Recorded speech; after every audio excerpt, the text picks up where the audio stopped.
So very good afternoon. As per we are construction engineers and we have basically know what should be the plan, what should be the layout and how it should be done on site. तो जैसे for example हम लोग अगर construction कराते हैं तो हमारे पास basic कुछ ड्राइंग्स होनी चाहिए जिसके बेस्ड पे हम लोग एक लेआउट फाइनल करें कि हमारे कहाँ फुटिंग आनी है, कहाँ से कॉलम इनिशिएट होना है और उसकी डिजाइनिंग कैसे होगी. तो जैसे फर्स्ट ऑफ ऑल जब भी साइट पे जाना होता है तो we will check the soil bearing test. Means what should be the load on site. जैसे फॉर एग्जांपल हमारा उसमें लोड कितना आएगा, कितना बियर कर सकता है, तो that should be defined by soil test. तो first of all when we get the soil test report then we considered as a load bearing of that.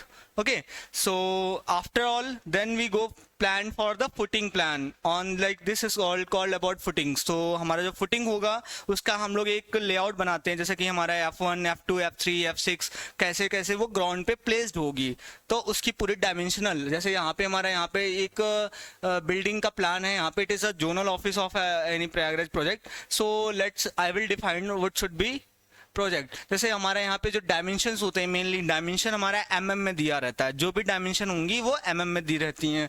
दूसरा और इसमें जो भी जैसे कि यहाँ पे साइजेस दिया गया है जैसे 209 2900 बाई 2900 की एक डायमेंशन वाली फुटिंग्स है. आई थिंक सबकी साइजेस इक्वल हैं, कहीं कहीं डिफरेंसेस में आए हैं. यहाँ पे जॉइंट फुटिंग कर दिया गया है.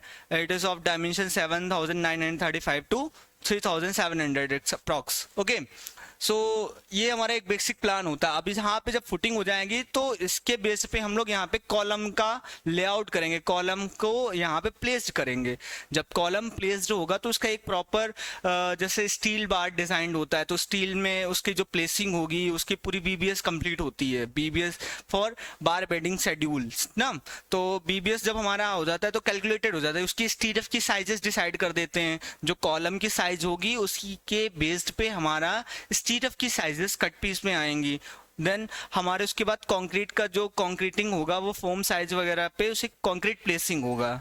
ओके, तो ये कुछ बेसिक हमारे रूल्स होते हैं कि कोई भी स्ट्रक्चर्स को कंप्लीट करना होता है तो बेसिकली हमें क्या क्या पॉइंट आउट करना होता है. जैसे फॉर एग्जांपल अगर फुटिंग हमारी यहाँ पे जैसे कॉलम की साइज मेनली 400 बाई 400 का होता है तो उसमें जो रॉड प्लेसिंग होंगी तो रॉड में लाइक हमारा अगर 16 की स्टील होगी 16 mm डाया तो that should B vertically 16 mm centre spacing with 200 I think ना. तो 200 की स्पेसिंग है 100 की स्पेसिंग पे प्लेस्ड होगी वर्टिकल रॉड.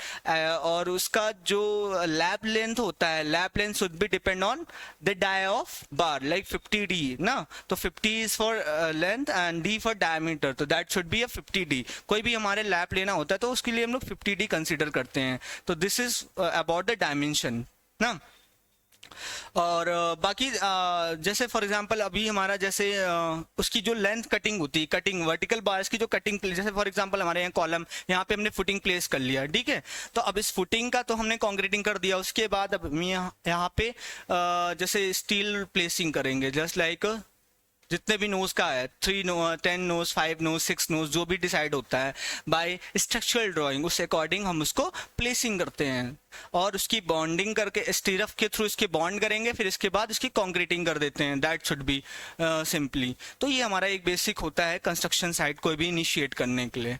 ओके, बाकी आपको इसी ऐसे ही कन्वेइंग वीडियो में हम आपको डिस्कस करते रहेंगे कोई भी साइट को कैसे इनिशिएट करना होता है, कैसे उसकी स्टील कटिंग होती है, कैसे बीबीएस बनाया जाता है, कैसे उसकी कंस्ट्रक्शन साइट को सर्वे किया जाता है, ठीक है, और उसका लेआउट कैसे फाइनलाइज किया जाता है. That should B come in another video. So for example अगर हम लोग डिस्कस करते रहेंगे तो उसको एक आइडियलाइज क्लियर करते रहेंगे कि that should be the proper method for construction of any high rise building और any water projects related like ESRs and all basic projects are mainly. So my name is basically I am a construction engineer. I have done my BTech from civil engineering and most of the companies I have worked like as corporate engineers, there should be a construction engineer, project managers and all about the designations mentioned by the engineers. Okay, then thank you so much.